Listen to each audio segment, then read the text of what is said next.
Hierdie het ontwikkel as een van my lesings vir my wetenskap filosofie klasse en die oorspronklike titel was The Ephemeral Nature of Ideas en ek wil verskoning vra so 6 skyfies wat ek nie kans gehad het om te vertaal in Afrikaans tussen die vroeë oggendure en toe ek nou moes opstaan om betyds hier te wees nie. So daar's so 6 wat nog in Engels is, maar julle is almal wel te taal, julle sal dit kan verstaan. So dit gaan oor basies, hoekom is ons hier? Wie is ons? Wat is beskawing? Hoe sien jy jouself as 'n mens? Wat is die verskil tussen 'n mens en 'n dier? Dis gedagtes. En waar kom hierdie gedagtes vandaan? Is dit geneties oordraagbaar? Enigstens. Ons gaan 'n bietjie hierdie goed toets en kyk wat gebeur het in die verlede. So amper elke konsep, idee, gedagte wat in jou kop is woorde wat iemand in jou kop gesit het, wat jy nie self mee opgekom het nie. Besef jy dit? Daar is bitter weinig mense wat so intelligent, vaardig, skeppingsgewys, kreatief genoeg is om met 'n unieke gedagte vorendag te kom. Soos Einstein wat sê, hoe sal dit wees om op 'n ligstraal te reis? Wat sal gebeur om my fisies as dit kan gebeur? Bitter min mense kan dit dink. So, dink 'n bietjie mooi aan enigiets wat jy uniek aangedink het. Ek praat nie van 'n nagmerrie wat maar konglomeraat van idees is wat in jou in beelde wat in jou kop opgekom het. Dis miskien heeltemal uniek. Gewoonlik hardloop ek net weg van 'n ding soos jy ook. En ek vra altyd vir mense, as jy so weghardloop van iets, wie van julle het omgedraai om te kyk wat dit is wat jou jaag? Ek wil vreeslik graag daai antwoord hê, want ek vermoed dit is 'n dinosourier. Nee, en dat hierdie dinge soos 'n genetiese vrees is wat ons oorgedra het van daardie tyd toe ons bitter klein en kwesbaar was en alles baie groot en wreed was. En jy hardloop nou nog 200 miljoen jaar gelede weg van dit. Maar niemand draai om en kyk nie. So alles wat ons mens maak of van diere onderskei is aangeleer. Natuurlik het ons groter intelligensies en ons kan baie meer leer. Maar wat is dit werklik wat ons onderskei van 'n dier? My broer sê partykeer, en ek sal sê miskien ligtelik, ons gebruik die woord mens te ligtelik. Jy moet meer eksklusief wees met wat jy bedoel daar. Groot ape wys ook liefde, as jy nou dink dit is 'n mens, 'n mensgedrag dingetjie, dat net mense kan lief hê. Nee, groot ape is baie lief vir hulle kleintjies. Kyk daar, hulle troetel hulle soen hulle versorg hulle. Hulle het selfs tot oorlog in politiek, waar groepe saamspan teen mekaar. Dit is baie mensagtig in gedrag. Maar tog is ons anderster as hulle. Maar hoe is ons anderster? Die oordrag van kennis van een geslag na die ander word deur taal bepaal. Chimpansees kan van mekaar leer, soos in hierdie prentjie hierso. Kan jy sien daardie groepie daar? Daar sit die kleintjie. En die kleintjie leer van die grootes hoe om my neute te kraak. So daar is 'n oordrag deur mimiek. Maar in mense gebeur dit hoofsaaklik deur taal. Sonder taal en abstrakte denke is dit onmoontlik vir ape om komplekse kognitiewe vermoëns en selfbewussyn te ontwikkel soos wat tipies is in mensgedrag. Soms word totaal nuttelose inligting van generasie na generasie vir duisende jare oorgedra. Soos byvoorbeeld, julle ken hierdie sterretekens. Dis Orion wat teen Taurus die bul veg, né? Daar so lyk dit as jy nou dit mooi wil teken.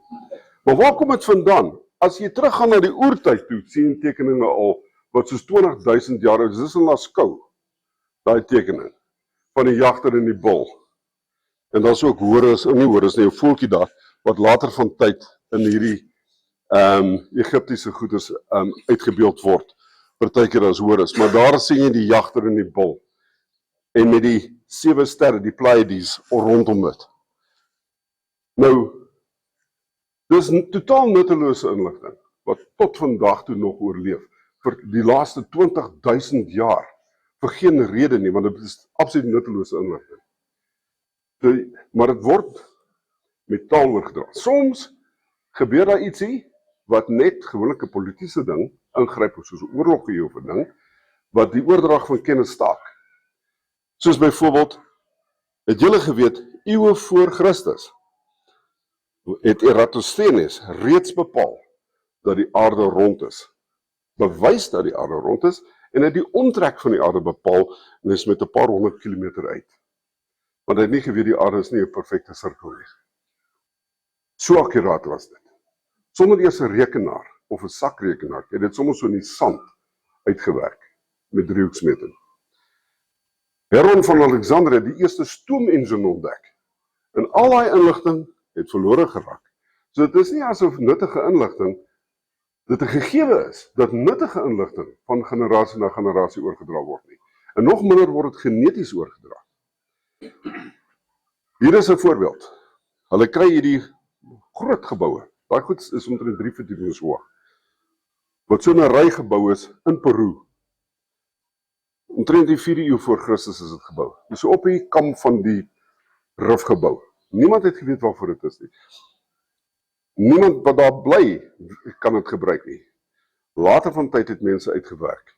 Wag, dit is 'n sonkalender, wat jy die hele gang van die son, van die eerste dag van die jaar tot die middel van die jaar kan bepaal, en dan gaan keer die son terug. Jy kan presies sien wat 'n dag van die jaar dit is, met daai sonkalender. En dit was deur die eerste landbouers wat daar gebly het, gebou sodat hulle die seisoene kan bepaal, wanneer moet saai en oes en ploeg en allerlei goed soos dit. Intussen het daai inligting verdwyn, al staan nie goed daar, kan niemand dit gebruik vandag hê. Kom ons kyk na die Egiptiese Ryk. Die Egiptiese Ryk het omtrent 3000 jaar bestaan. Dis een van die langs bestaande beskawings wat ooit was. En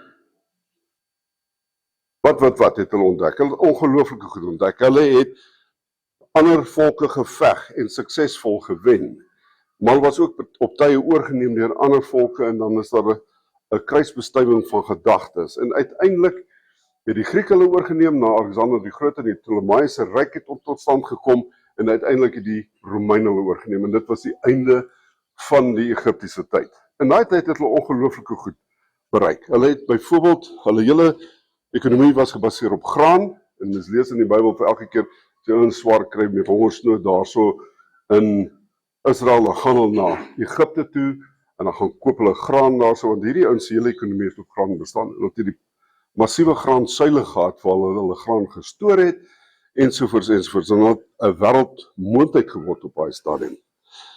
En hulle het allerlei goed, fantastiese goed ontdek, van huiskrane tot hidroliese kragte, en wat. Hulle was voorlopers op tegnologie en wetenskap van hul tyd. En dat hierdie pragtige tempels so goed gebou, ek gaan nie in dit ingaan nie, maar waar ek by wil uitkom, al hierdie goed was gekoördineer en georganiseer danksy hulle skrif. So die farao kon opdragte skryf, en dit was deur sy bodes gevat na die provinsies toe, en hulle kon die wette daar lees.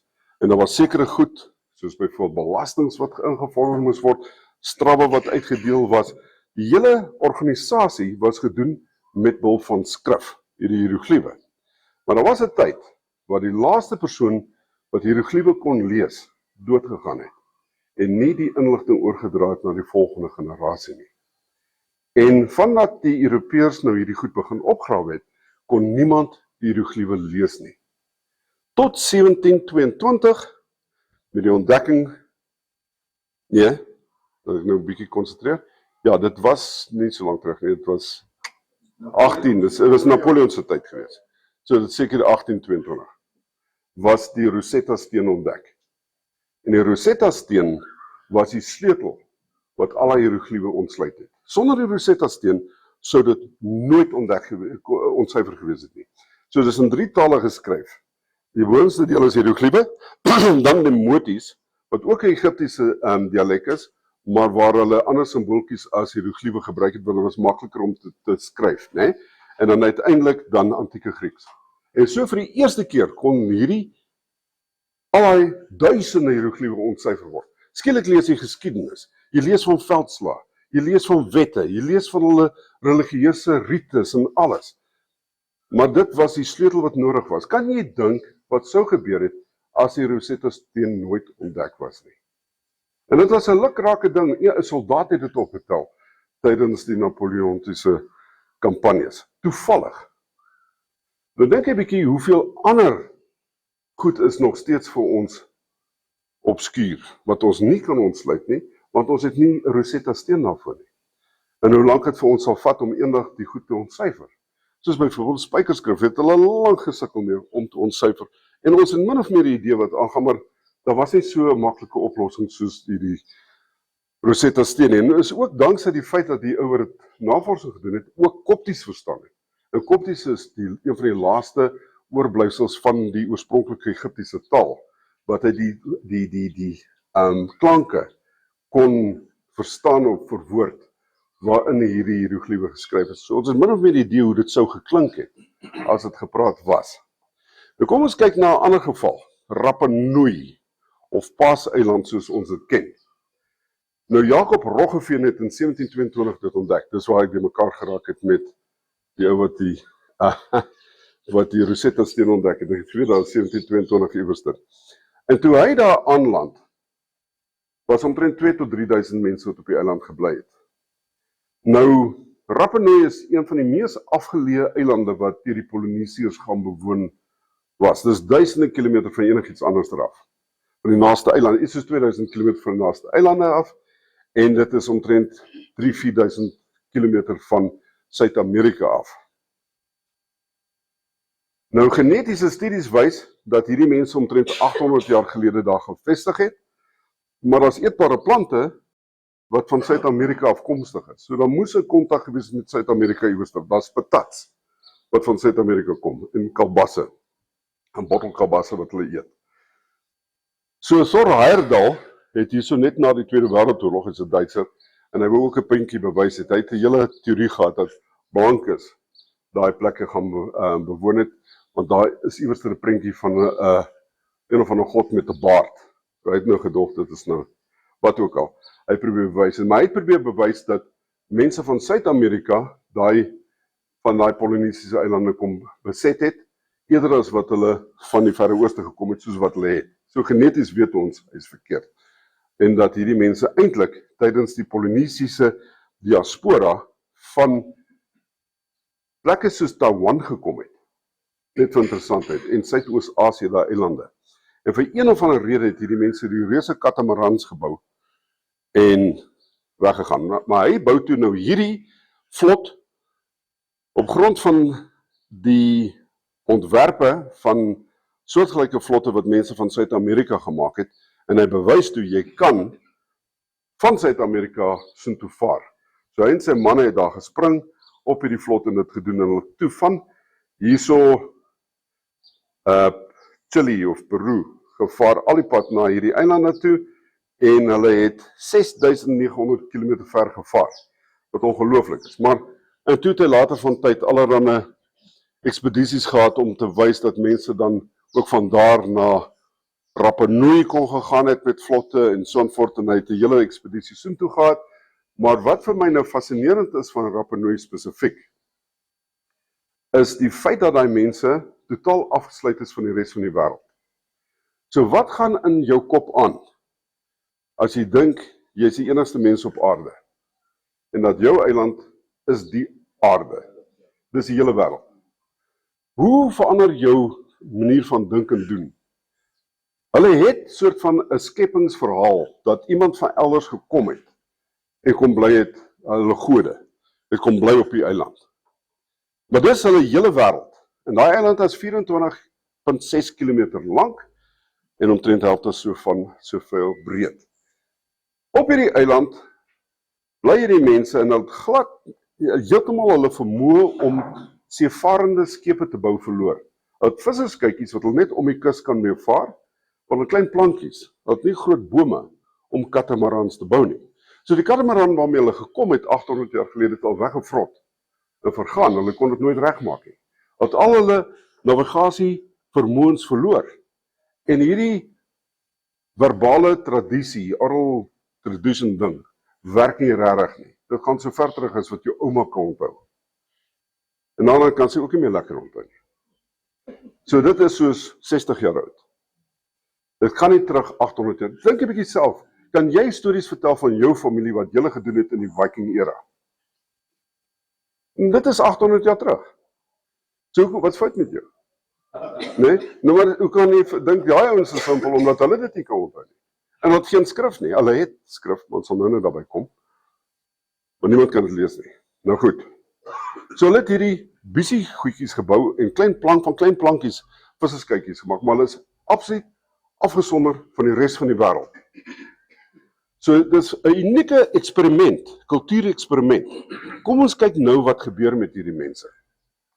So rondom hierdie eiland is daar 1000 van hierdie moai. Nou moai is nie net sommer 'n ding nie.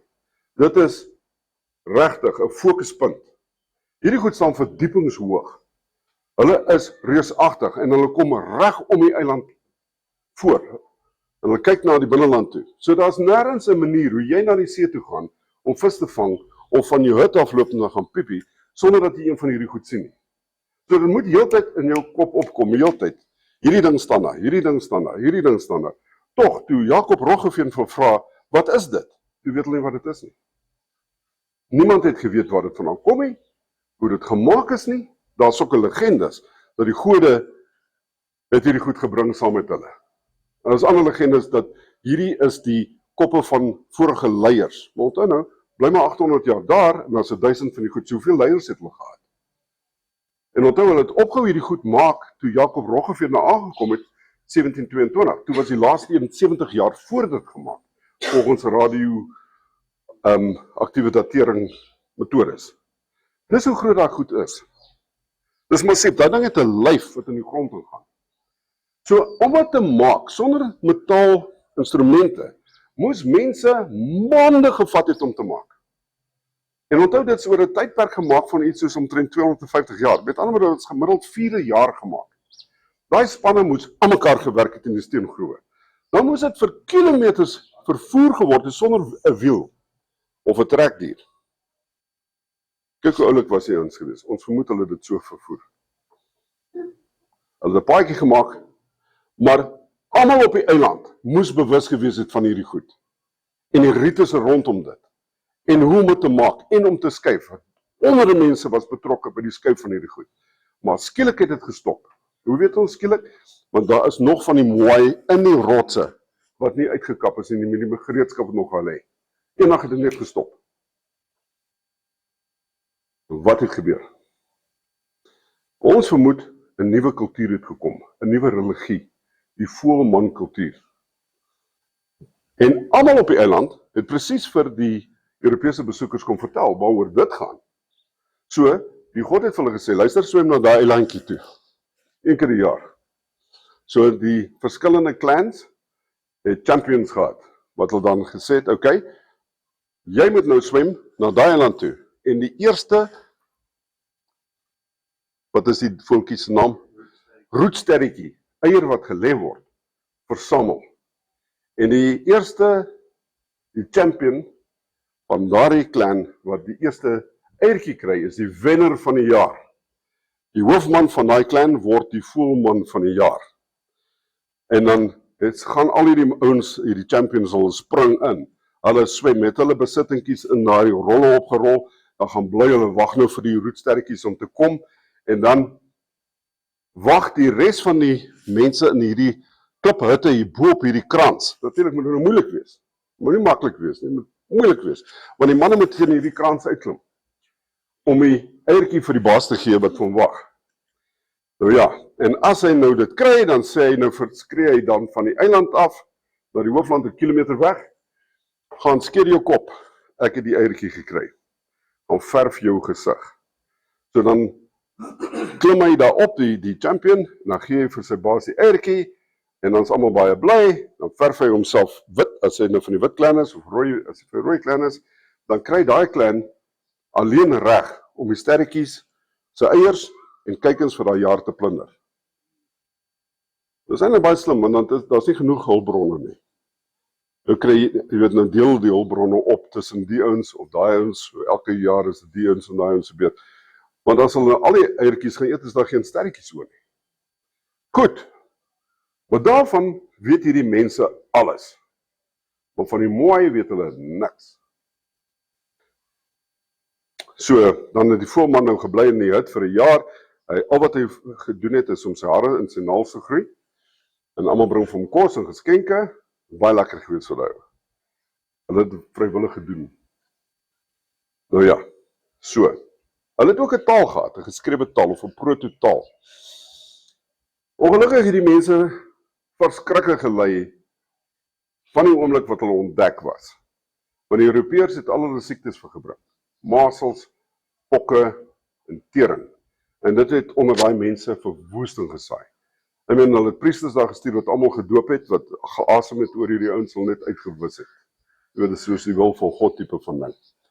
En toe kom daar nog slawe, drywers van Peru, en plunder meer as 1000 van die mense. Op die einde was daar iets soos 200 oorlewendes. En saam met dit verdwyn die laaste mense wat hierdie taal rong kon lees. So ons weet glad nie wat hierdie skrif sê nie. Daar is geen manier hoe die etniese mense wat oorspronklik geleef het, was basies uitgewis. Mense wat nou daar bly kom van Chili en Peru af, wil boer met beeste op die eiland. Nou kom ons kyk 'n bietjie na die Irminsul. Wie hierso weet wat die Irminsul is, of was? Niemand nie. Dit was die allerheiligste simbool van die Germane. So kom ons lag nie te veel vir die mense van Rapa Nui nie. Omdat hulle nie kan onthou wat die Moai was nie, is nie 'n aantuiging teen hulle nie. Dit is ook nie enige aanwysing of aanduiding dat hulle dom is nie, of agterlik is nie, want ons weet net so min wat die Irminsul is. Wat die belangrikste simbool was in ons religie, eens op 'n tyd. So, die Irminsul was waarskynlik soos die Yggdrasil van die Noore, wat ook so 'n sentrale ding is. Nou goed, toe kom Karel die Grote, hier in die 8ste eeu na Christus, en hy het een missie op aarde. Hy gaan die Romeinse kultuur voortsit. En hy gaan, net soos Theodoric in die 5de eeu, Europa verromeins. Nou onthou nou, die Christelike geloof is 'n Romeinse geloof. Dit is nie 'n Midde-Oosterse geloof. Hy het wortels, hy het inspirasie uit die Midde-Ooste, maar dit is 'n Romeinse geloof. Moenie jouself dink is iets anders, dan bluf is iets anders. Nou natuurlik is daar 'n lekker stoot van Byzantium, want dit is eintlik waar alles aan mekaar gesit is. Maar van daar kom Theodoric. En hy besluit, hy gaan Europa verromeins. Dit bedoel kerst in Europa. Dit is sy groot doel in die lewe. Dit is nie om hulle minerale te plunder nie, dit is nie om slawe te vat nie. Hy gaan net hierdie ouens kersten. So daar was veldslag op veldslag. Hy dwing sy mense om vulgair Latyn te praat, en uit die verbastering van vulgair Latyn kom Frans. Hulle, dis Germane wat probeer Latyn praat. Dan kom het uit. Dit is baie vreemd, maar dis hoe dit werk. Ek meen, as jy kyk na die vulgair Latyn wil praat in Spanje, kan jy nog die Latyn hoor. Maar as ek luister na Frans, kan ek die Latyn nie meer hoor nie. Jy moet sien hoe dit gespel word, dan sien jy 'n bietjie Latyn.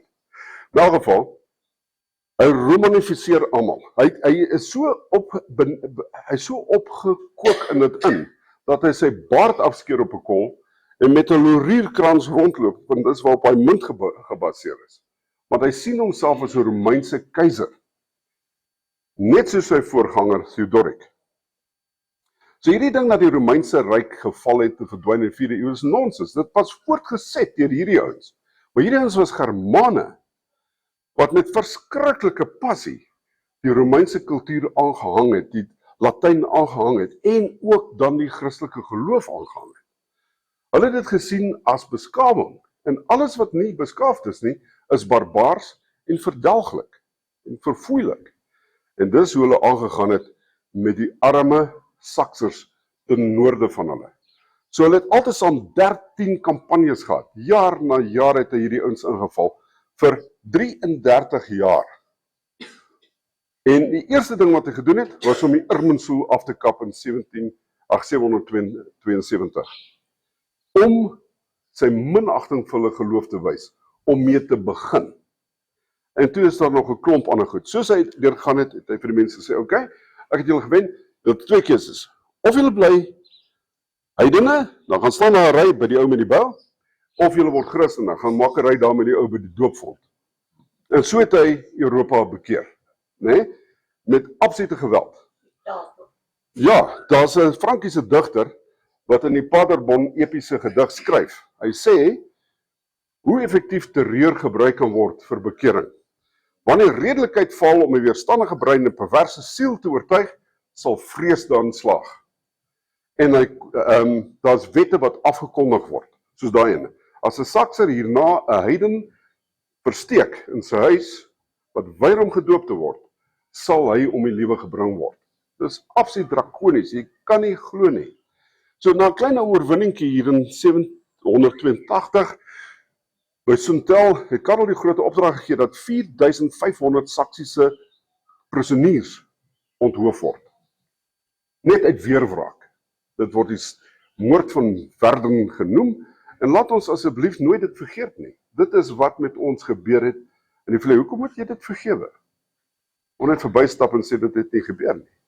Dit het gebeur. Hierdie mense was absoluut weerloos, soos mense wat oorgegee het aan Karel die Grote en hy het hulle net laat onthoof 4500 op een dag. Weet jy hoe dit gelyk het? Net die logistiek rondom dit. So Wiedekind was hulle aanvoerder en na hierdie slag van Verden het hy toe vir nog 3 jaar geveg teen Karel die Grote. Maar hy het nie die hulpbronne gehad nie, al het die Friese aan sy kant geveg, het hulle uiteindelik verloor en deel van die oorgawe was dat hy homself moes laat doop het. En Karel die Grote was by Wiedekind se dope sy peetpa. Kan jy glo pervers? Nee. En so is ons bekeer tot die Christelike geloof. So in 800 na Christus het Paus Leo III Karel die Grote as die Romeinse keiser gekroon van die Heilige Romeinse Ryk. Hoor al die woorde Romein in daai. Daar was nie 'n breek in die Romeinse Ryk nie. Ons leef nou nog in die skaduwee van die Romeinse Ryk. Julle is Romeine soos julle sit. As jy skryf, wat se taal skryf jy? Jy skryf Romeinse letters. Die feit dat julle almal uit Christelike kerke kom, wys julle hele Germaanse kultuur is vernietig en vervang met iets anderster wat Romeins is. So moenie enigstens dit misgis nie en dink is iets anderster nie. En so wat gebeur het is, die Heilige Romeinse Ryk het direk toe druk op hulle bure, die Dene gesit en gesê, as julle nie bekeer nie, val ons julle in. So 1965 bekeer Denemarke na die Christelike geloof. Direk na hulle bekeer het, begin hulle druk op die Swede sit en sê, as julle nie bekeer nie, gaan ons julle inval en vernietig. Toe in die 11de uur bekeer die Swede tot die Christelike geloof. Direk na hulle bekeer is, toe sit hulle druk op die Noore en sê, as julle nie bekeer nie, gaan ons julle inval. En toe 12de eeu na Christus te bekeer die Noore. En dis hoekom jy niks weet van die Irminsul nie. Maar ook niks van Thor, Odin, Frey, Ragnarok en allerhande goed, danksy een skrywer, wat 'n Christen was, Snorre Solution in IJsland, wat die verste weg is van die invloed, die eroderende invloed van die Christelike geloof, die Romeinse kultuur, het hy kans gehad om die Edda op te skryf. En danksy die Edda weet ons enigstens van die bestand van Thor, Odin, Frey, soenvoort. Hulle het ook, die Noore het ook tientalle epiese gedigte, die sagas, die belangrike groot sagas en kleiner sagas. As jy gaan na klein eilande soos Orkney en Shetland, is daar nog sagas daar wat die mense vertel, want hulle is die nasate van Vikings.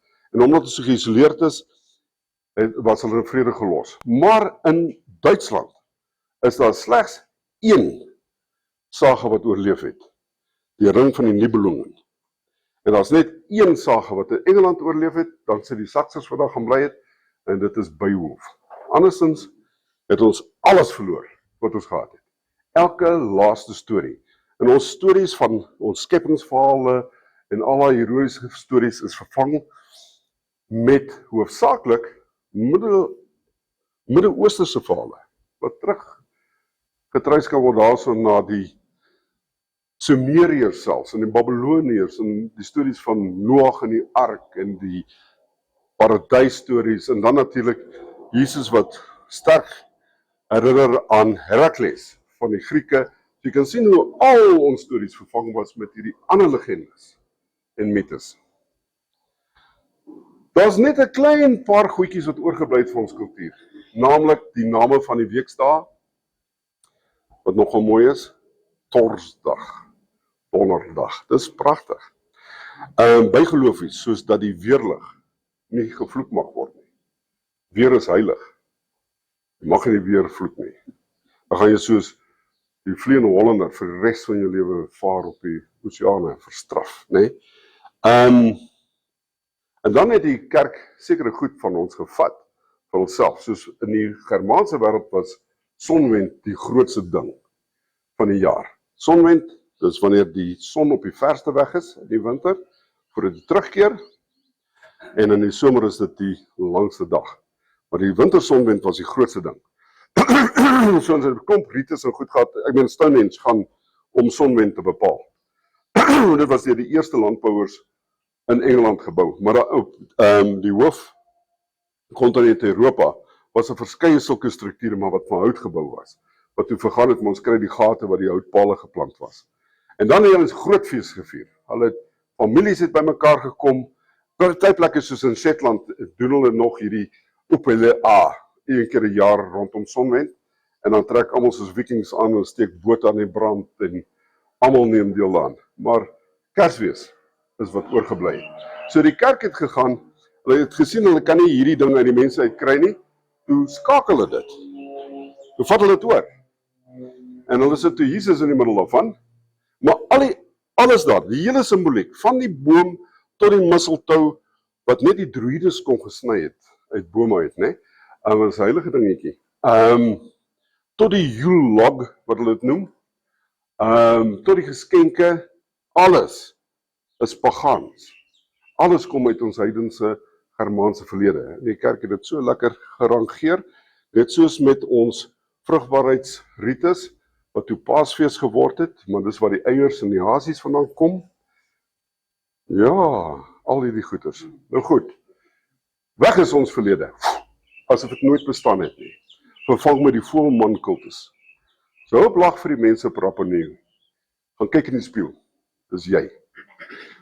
Nou hier is die geval van die groot biblioteek van Alexandria. Dit was nie 'n eendagse dingetjie nie, nou net om veel te vertel. Dit was die grootste versameling vir alle kennis wat bestaan het in die antieke wêreld, in die bekende wêreld.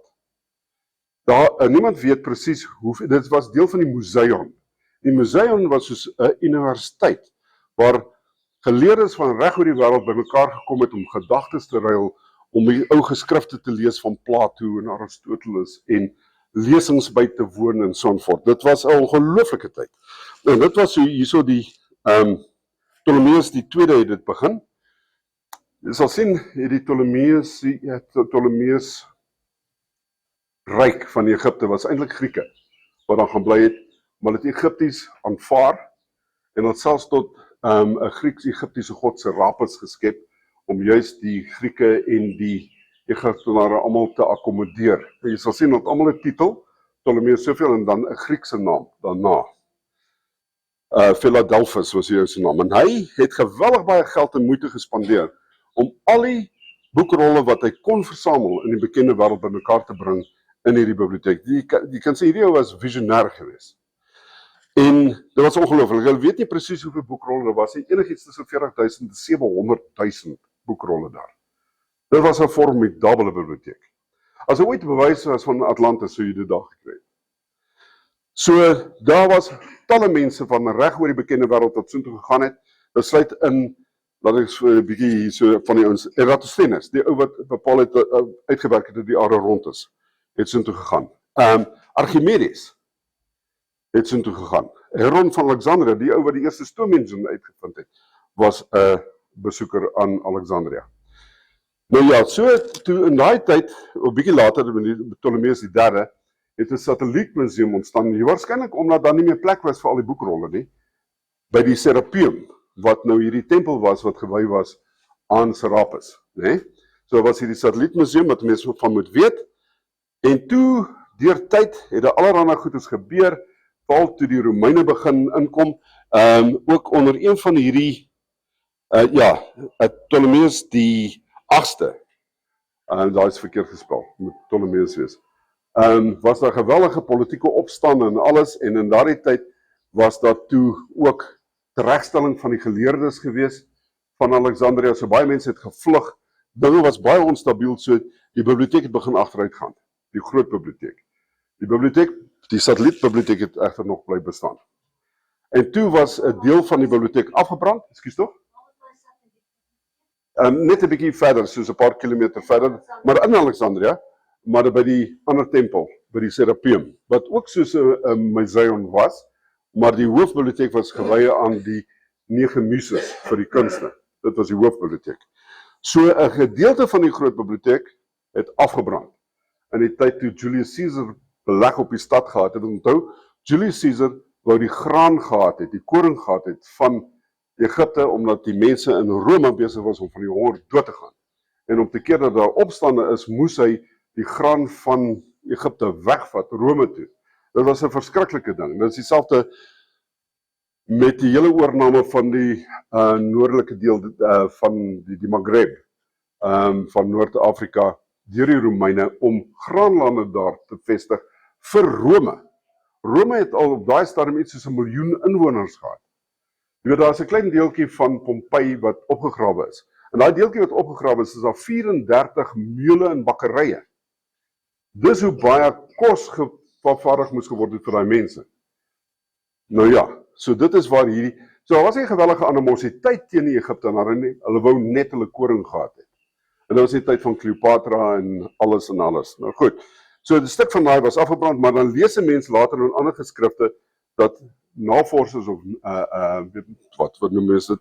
Ja, noem dit navorsers dan, wel die biblioteek besoek het, kort daarna, so stukke van dit was herbou of weer gevestig, so die museum het nie heeltemal verdwyn nie.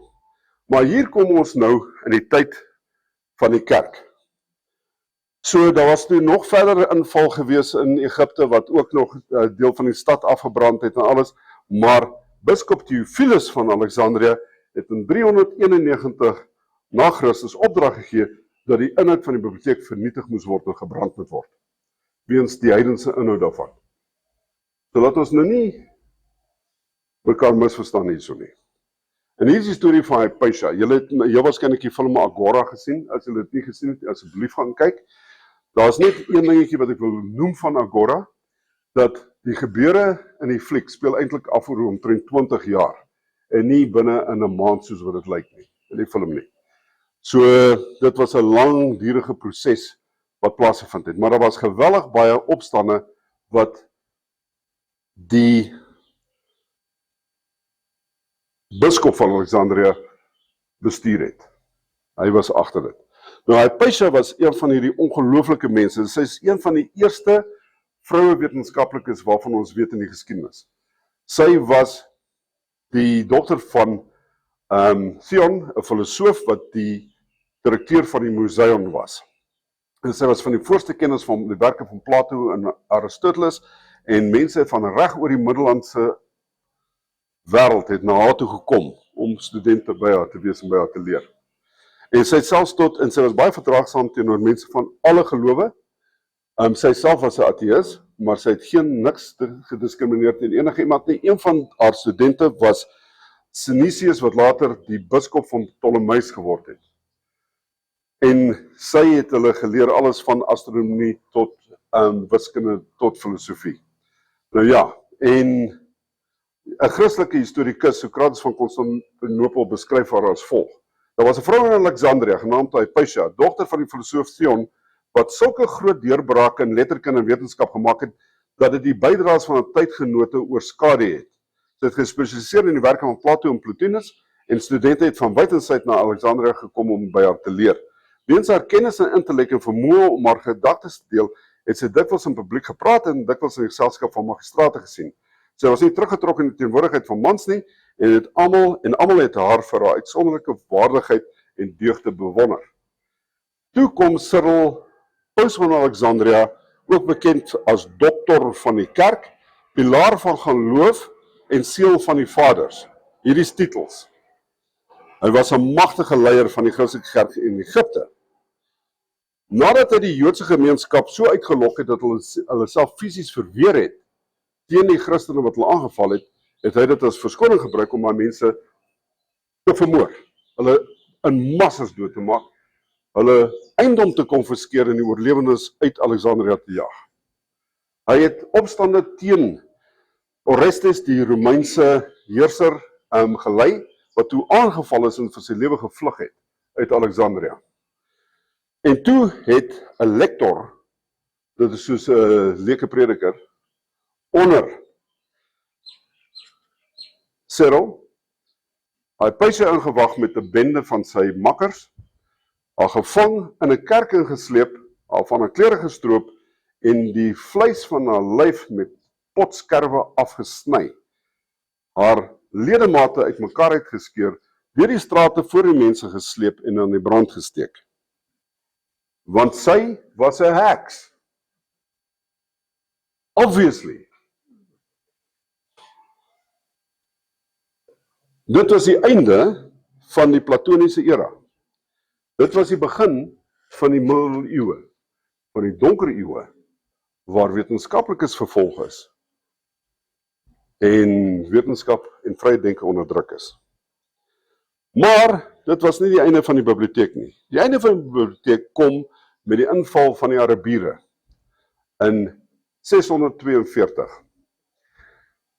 Verskeie Arabiese bronne beskryf die finale vernietiging van die biblioteek van Alexandria onder die opdrag van Kalif Umar. Barry Brous haal Umar aan. Barry Brous bedoel die seun van die Hebreër. As daardie boeke met die Koran ooreenstem, is dit oorbodig, brand dit. As dit teen die Koran is dit veel erger, verbrand dit. Volgens hierdie geskrifte het die vuur van die boeke van Alexandria die baddens van die stad vir 6 maande verhit. En dit is hoe die donker eeu lyk. Wanneer jy daardie oordrag van kennis stak, is daar niks daarna nie. Daar is niks nie. Daar is totale donker onkunde. Maar daar is toe natuurlik 'n groot ironie aan hierdie. Daar was toe, na Alexandria, nog 'n biblioteek. Die biblioteek is die groot biblioteek van Baghdad. Dit gebeur in die tyd van die goue era van die Arabiese Ryk. Dit was ook bekend as die huis van wysheid. Die groot biblioteek was die belangrikste publieke biblioteek in die Abbasid era. Dit het die werke van ten minste 4300 skrywers bevat, weer eens honderde duisende boeke. Hierdie mense het soveel moeite gedoen, en dis nou die Engelse stukkie hierdie, jammer. Hulle het 'n hele afdeling gehad van mense wat werke vertaal het, van Latyn, Grieks en Persies in Arabies, sodat die Arabiese skooliere dit kan lees, né? Hulle het mense gestuur na China toe, om uit te vind hoe om papier te maak, en dit is die eerste boeke naby die westerse wêreld wat bestaan het. Want daai tegnologie het hulle geleer by die Chinese. So jy kon dunner papier maak as papierusse. En dis waar boeke vandaan kom. So hulle het mense gehad wat ook gesit het en kopieë gemaak het van alles, sodat dit na satellietbiblioteke ook uitgestuur kan word en ook geruil kan word vir ander boeke wat hulle nodig gehad het daarso. So jy kan sien dit was 'n verskriklike groot bedryf. Maar daar was boeke gewees oor filosofie, wetenskap, medisyne, landbou, elke ding wat jy aan kan dink. En die mense wat dit besoek het, is mense soos hierdie Al-Jaiz, wat 'n polymath in Afrikaans is, 'n veelweter, net vir interessantheid, of allesweter. Dis iemand wat in verskeie velde uitblink, né? Dit is gewoonlik soos biologie en medisyne, maar ook filosofie en ingenieurswese en wiskunde. So daai mense is, maar ook die mense wat onder andere ook algebra en driehoeksmeting as vakke gevestig het. So dit was 'n geweldige plek waar daar geweldige interaksie was tussen mense en uitruil van gedagtes. Een van hierdie mense was Al-Tusi, met 'n lang titel, maar Al-Tusi. Hy was een van die grootste argitekte, filosofe, fisiese wetenskaplikes en teoloog van sy tyd, en hy het hierdie observatorium gebou, waar hy binne 'n paar sekondes die lengte van elke dag in die jaar kon bepaal. Dit was van die mees akkurate lesings. Daar is sulke venstertjies gewees in die muur, wat dan op hierdie trappies hier aan die kant geskyn het. Elke dag van die jaar, sodat hy die presies die lengte van die jaar kon bepaal. Dit was van die beste astronomiese observatoriums wat daar was.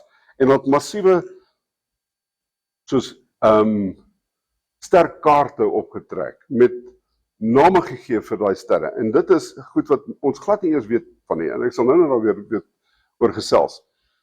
Meer as helfte van die benaamde sterre het Arabiese name. Dit was ongelooflik. En dit gebeur in die middeleeue terwyl ons hekse brand in Europa. Toe kom die Mongole in die 13de eeu. Dit is die grootste ryk wat ooit bestaan het van totaal ongeletterde mense. Dit is hoekom die groot muur van China gebou was, om hierdie barbare uit te hou. En selfs die groot muur van China het hulle deurgebreek en China oorgeneem. En het al die pad gegaan deur die Midde-Ooste en hier so in 1258 val hulle Baghdad in en brand dit op die grond af. Hulle vernietig die biblioteek. Hulle gooi soveel boeke in die rivier dat die rivier swart word van die ink van die boeke. Hulle gooi soveel boeke in die rivier dat perde met ruiters op oor dit kan ry na die ander kant toe. Gelukkig net voor dit kom hierdie Al-Tusi, maar hy was bevriend met hierdie Mongoolse leier. Party mense sien hom as 'n verraaier. Party mense sien hom as die redder van Griekse filosofie en al die kennis wat ons gehad het. Want hy vat toe 400.000 manuskripte uit die biblioteek voor dit vernietig word. En ontsnap daarmee. Hy vat dit na sy eie biblioteek toe. En so daai kennis oorleef. Die werke van Plato, Aristoteles, wat sonder ons soveel armer sou gewees het. Wat sonder die Renaissance nie sou kon bestaan het nie. Steel hy vir homself. So die Arabiese Ryk het wetenskaplike kennis en navorsing tydens die Arabiese Goue Eeu tussen die 8ste en die 13de eeu sterk bevorder. Dit was een van hulle hoof fokuspunte. Gedurende hierdie tyd is algebra en driehoeksmeting as groot wiskundige dissiplines gevestig. Universiteite was oral opgerig deur die Arabiese wêreld. In Andalusië, die suide van Spanje, was dat 3 universiteite. En ek praat nie van madrassas nie, soos wat gewoonlik langs 'n moskee is, dan madrassa waar hulle leer van die Koran en hoe Arabies te praat en Arabiese kultuur. Ons praat nou van waar jy wiskunde en wetenskap doen, né? En dit was in Cordoba, Granada en Seville waar Christene, Jode en Moslems almal saam gestudeer het, né? Met totale verdraagsaamheid en gedagtes uitgeruil het. So ek het genoem van die astronomie boerdery. Julle weet hierdie mense was die eerste mense wat met kanale irrigasie gedoen het van landerye. Maar dis 'n ding wat al die Sumeriërs ontdek het. Maar dit was hoe dit in Europa gekom het. Weet julle dat lemoene kom van China af? Dit is waar Seville lemoene in Spanje vandaan kom, is deur die Arabiere wat dit so toe gebring het. Behandeling van plantsiektes, kweek van plante, enting en speserye, alles kom van hierdie mense af. Medisyne was die eerste mense wat hospitale begin het, chirurgie gedoen het, selfs bloedvatchirurgie gedoen het, kauterisering van bloedvate, identifisering van siektes, soos identifisering van masels, tering, pokke en die jukmyn. Die vestiging van dieetkunde as 'n vak. En die begrip dat jou dieet jou gesond kan maak. Ons praat hier van tot die 13de eeu. 8ste na die 13de eeu, né? In die middel van ons donker eeue is hierdie ouens besig met groot wetenskap wat tot vandag toe nog bestaan, né? En op voortgebou is. Ensiklopedie van mediese wetenskappe was geskryf wat later in Latyn vertaal is en vir 6 eeue daarna nog gebruik is. Ongelooflik. Die ontwikkeling van medisyne, die identifikasie van 1400 plante, insluitende opium, die papaver, wat hulle ontdek het vir medisyne en siektebehandeling.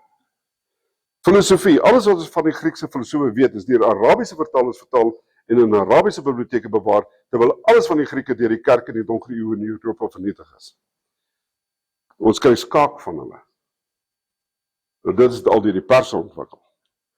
Woorde soos skaak, algebra, algoritme, chemie, alkohol, alkali, zenith, koffie en lemoen is Arabiese woorde wat ons alledaags gebruik. Dit is hoe groot hulle bydrae was, toe die Christen hulle 500 jaar gelede uit Spanje uitgeskop het.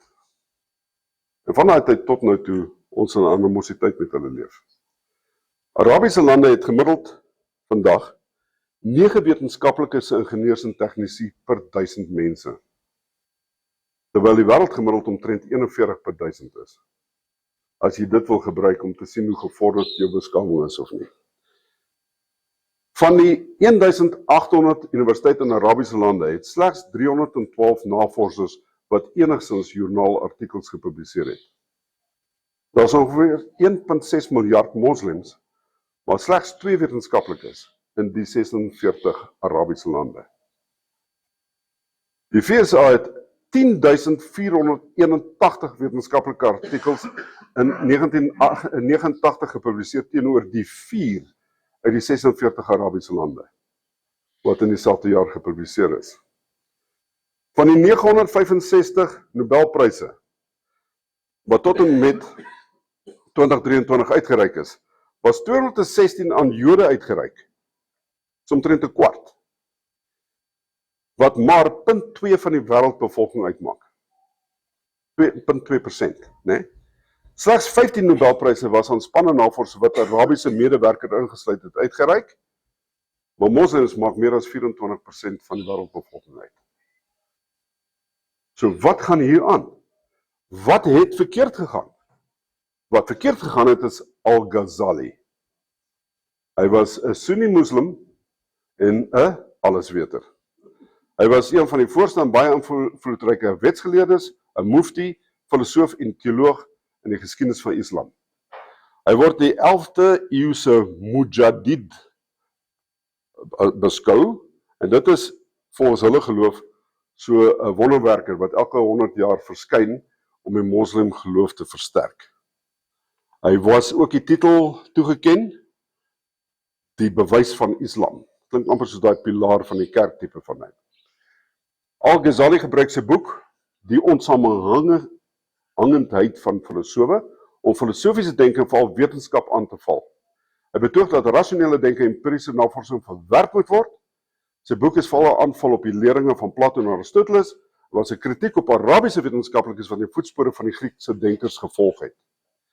Hy het ook op 'n tyd gesê dat algebra is die taal van die duiwel. Al-Ghazali en hulle dit ontdek, die Arabiere.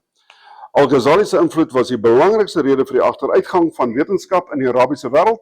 Een van die sentrale temas in sy skrywe is dat wetenskaplikes nie die metafisiese kan verduidelik nie, en soos sy filosofie versprei het kritiese en wetenskaplike denke in die Arabiese wêreld verdwyn. Die val van Konstantinopel is die volgende item in 1453. Dit is deur die Ottomaanse magte, wat nou Arabies is, hulle ingeval het. En dit het gelei tot 'n massa-uittog van geleerdes uit Konstantinopel na Italië. En saam met hulle het hulle 'n magdom Griekse en Arabiese boeke saamgebring. En dit het die Renaissance begin. So alles gaan oor die oordrag van kennis. Maak nie saak van watter bron dit kom nie. Die Renaissance tydperk waar tydens die herlewing van die klassieke kunste, literatuur, filosofie en wetenskappe plaasvind, dit was deur die volgende sleutelfaktore geïnspireer: die herontdekking van antieke tekste, die toename van humanisme wat aan die einde van feudalisme inlei. Die drukpers het tot die effektiewe verspreiding en stoor van inligting gelei, en handel en ontdekkings het met die uitbrei van seeroetes het nog en nog inligting ingebring en gebiede uitgebrei waar mense kon verder voortgaan met goed. So nou kyk ons na wat gebeur vandag. Hierdie is 'n aansluiting by daai praatjie wat ek gegee het verlede jaar oor skerms en skermtyd en hoe sleg dit gaan vir geletterdheid, hoe meer skermtyd jy doen. En hier is 'n storie wys hoe geletterd mense is deur die wêreld, en jy kan sien daar was so dat Suid-Afrika nie regtig daar figureer nie, Maar toe breek die elektroniese era aan, en uiteindelik, en rekenaars, die internet, slimfone en uiteindelik kunsmatige intelligensie is daar om ons te help. Die Renaissance man is nou iets van die verlede. Jy hoef nie meer vandag verskeie vaardighede, breë kennis of ervaring van die werklike lewe te hê nie. Jy hoef nie verskillende vakke se kennis te integreer, krities te dink of vlot te kommunikeer nie, want alles is op die internet beskikbaar. Die gemiddelde Amerikaanse familie spandeer 34 minute per dag saam met mekaar. Die meeste van die tyd is hulle afgetrokke besig op hulle selfone, elkeen in sy eie wêreldjie. Terwyl primitiewe gemeenskappe sit die mense en gesels en dra kennis oor en vaardighede. Vandag is kommunikasie gereduseer tot dit, terwyl daar's baie meer subtiele en allerbelangrike mense emosies wat nie met emojis uitgedruk kan word nie. Dit is hoe ons kindertjies groot word deesdae en jy sien hierdie patologie wat toeneem in die samelewing. Wat ek hiermee probeer wys, is ons is verskriklik kwesbaar. Ongelooflik kwesbaar. Oorspesialisasie en mekanisasie lei na verlies van tradisionele vaardigheid en kennis, skermtyd, rekenaar bygestaande leer en kunsmatige intelligensie lei na afname in begrip, afname in vermoë om te dink, leer en te onthou.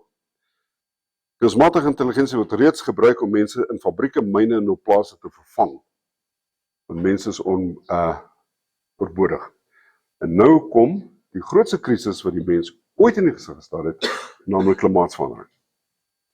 So ek probeer vir julle wys, hier's 'n perfekte storm wat broei. En nou 'n nagedagte. Die tydkapsule. Wat kan jy doen om dit te keer? Wat kan jy doen? En ek gee hierdie opdrag, uitdaging aan my studente, nie vir punte nie, maar vir net om te dink, om te stimuleer om te dink. Wat sal jy nalat vir jou nageslag? Sê nou maar jy kan 'n houer bymekaar maak wat jy in die tuin gaan begrawe. En jy skryf die aanwysings neer soos op 'n skatkaart waarom dit te kry. En wanneer jy nou doodgaan, 100 jaar na jou dood, kry jou familie dit. Met ander woorde, jou agterkleinkinders wat jy nog nooit geken het of gesien het nie, sal nou skielik hierdie inligting kry van waarom hierdie tydkapsule te kry en dit dan te kan oopmaak. Wat sal jy in dit sit om hulle te help? Nou ja, so elke jaar kry ek nou van my studente tydkapsules met noodflitsies in en multitools en space blanket en sulke goeders. Dan sê ek vir hulle nou, hoe dink jy oor 100 jaar gaan jy batterye kry vir daai flitsie? Of wat ook al, nee, maar vir myself vra ek, hoe weet jy dat oor 100 jaar iemand daai boek wat ek daarin sit kan lees? En nou goed, sê maar oor 1000 jaar, gaan daar iemand wees wat nog Engels kan lees? Of Chinees? Hoe lank moet dit vat vir mense om nie meer Egipties te kan lees nie? 1 generasie. Hoe lank moet dit vat vir jou om nie te weet wat die Rapa Nui vir is nie? 70 jaar. Dit is weg. Dit vat net 1 ouma wat nie finaal haar laaste inligting oordra na haar kleinkind, om 'n hele kultuur uit te wis, as hy nog nooit bestaan het nie. Dink 'n bietjie aan Khoi, nee? Die taal van die mense. Die laaste sprekers is nou nog op aarde, maar hulle faal om dit oor te dra na die volgende generasie, of oortuigend so. Jy sien die mense rondloop en Khoi praat nie. Wat gaan jy in dit sit? Nou ja, ek het my eie gedagtes daaroor, en dan natuurlik skok het almal. Die een tydkapsule het ek 'n hamer en 'n tang wat ek self gesmee het, en 'n boek oor smeewerk en sade wat jy kan saai om gewasse te met 'n storie oor landbou. Ek sê vir hulle, as julle hierdie kies, dan koop ek vir julle 2000 jaar. Want is omtrent hoe oud die ystertydperk is eintlik bietjie langer, soos 3000 jaar. Maar ek koop vir julle ten minste 2000 jaar. Dan kom julle weer op dieselfde plek uit waar jy alles vernietig. En dan in my laaste tydkapsule het ek 'n steenwerktuig en hoe om steenwerktuie te maak en 'n vuursteen om vuur te maak en sade van inheemse plante wat jy kan eet. Ek sê as julle hierdie een kies, koop ek vir julle 2 miljoen jaar. As jy nog 2 miljoen jaar op hierdie planeet wil leef, moet jy terugkeer na die steentydperk toe. Wie van ons is bereid om dit te doen? Nie een van ons nie. So ons gaan, al weet ons wat aangaan, gaan Kubai waai vir mekaar, soos ons oor die afgrond tuimel, saam met die res van die lemmings. Al weet ons hoekom ons val, gaan ons dit nie kan keer nie. Nie eens onsself nie. So hier is die Wêreldsaadbank, ook bekend as die Oordeelsdag kluis. Hierdie ding fascineer my net soveel soos die koppe op Rapa Nui. Julle weet hiervan hopelik al, ek praat gereeld hieroor, soos julle weet, dis 'n klippie in my skoen. Noorweë het die Wêreldsaadbank gebou, miljoene dollars se operasionele kostes wat deur ander regerings en so voort, is 'n skenkie voor. Dit is in die Arktiese sirkel, 1000 km in die Arktiese sirkel in, op hierdie verlate eiland. En die ingang is in die berg Spitsbergen, hy is 150 meter onder die oppervlakte, is hierdie ding gebou, hierdie groot kamers, kluis, en dit het ruimte vir 4,5 miljoen sade van al die plante reg oor die wêreld, maar ook vir al ons kosplante, en daaroor kan ek ietsie sê.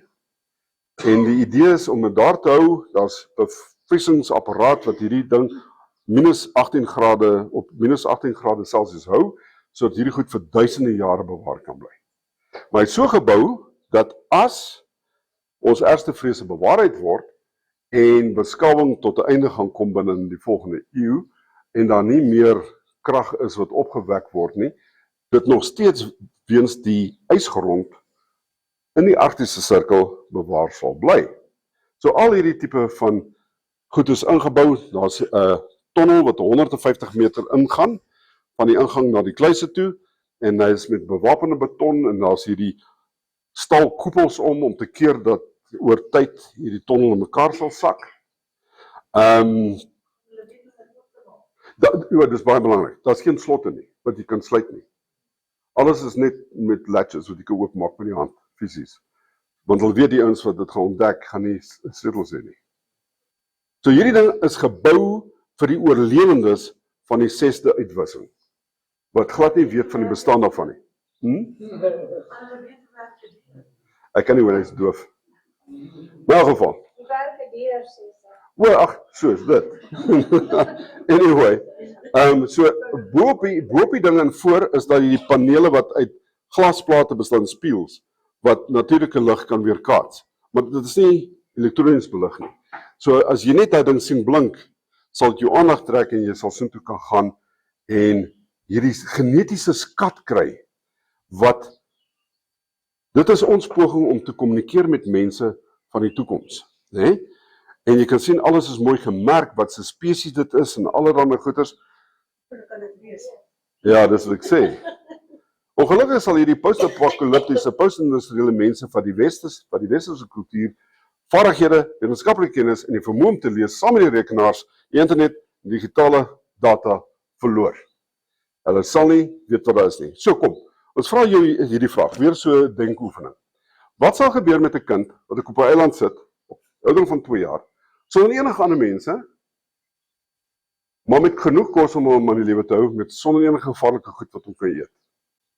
En dit is so matig dat hy nie klere of enige skuiling nodig het nie. Wat dink jy gaan geword van hierdie mens?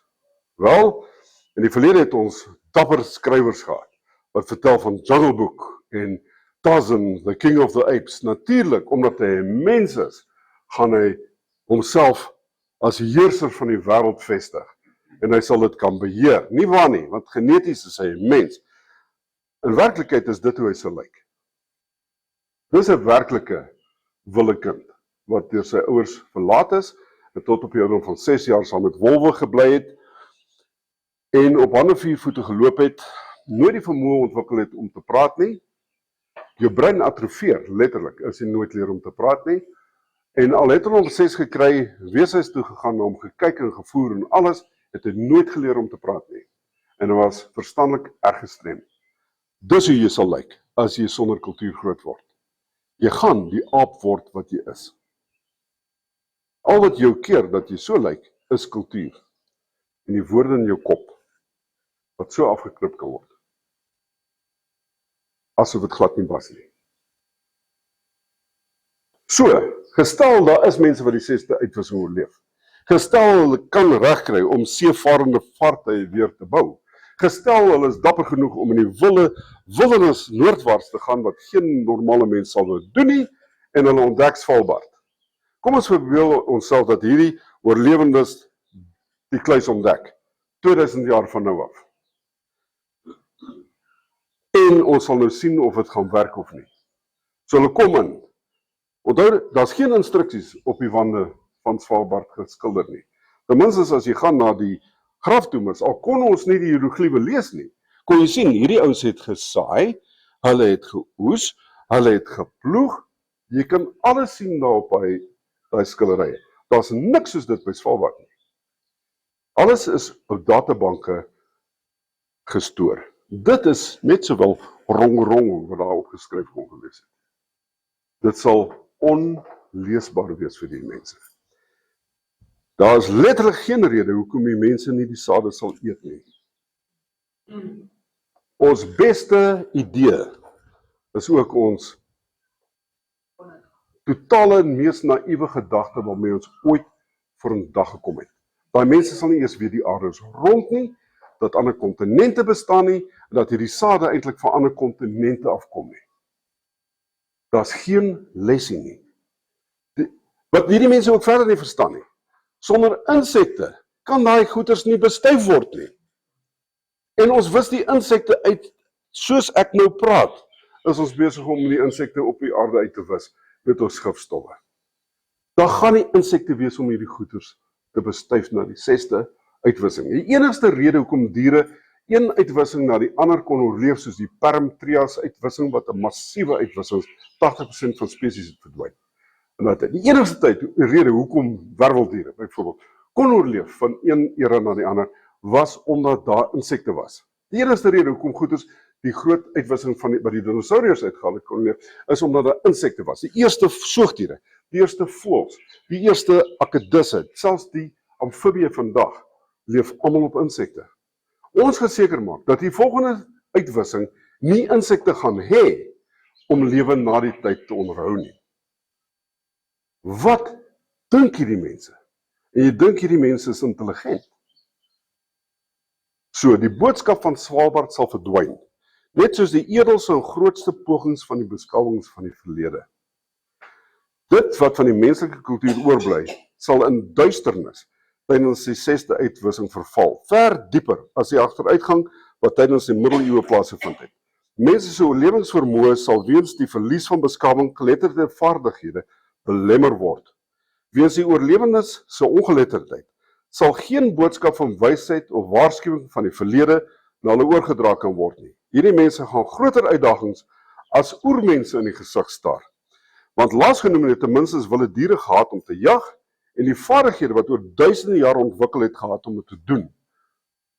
Die mense van die 6de uitwissing gaan nie een van hierdie vaardighede hê nie. Alles het weens die nagevolge van beskawing verdwyn. Baie dankie.